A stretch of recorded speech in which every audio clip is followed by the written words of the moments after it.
কত কষ্ট করে একটা ফেসবুক পেজ খুলেছিলাম, সে পেজটা আমার হারা গেল। এই পেজটা আমার কিটা ঠিক করে দিবি? আমি তো পাগল হয়ে যাবো নি রে।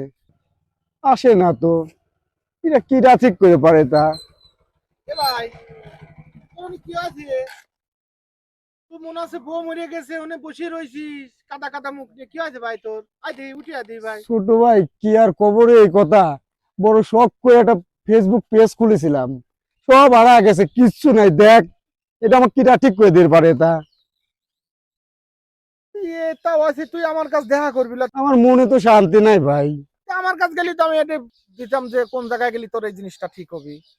এ ভাই, কোনে গেলে পরে এই জিনিসটা ঠিক করা যাবে? আমাকে একটু ঠিক করে দে। দাঁড়া, আমি তো করছি কোন জায়গায় গেলি ঠিক হবে। তোর মোবাইলটাকে খোল। এ ছোট ভাই, লে, খুলে দিছি। বড় ভাই, হ্যাঁ, শোনো, আমার এক বড় ভাই আছে।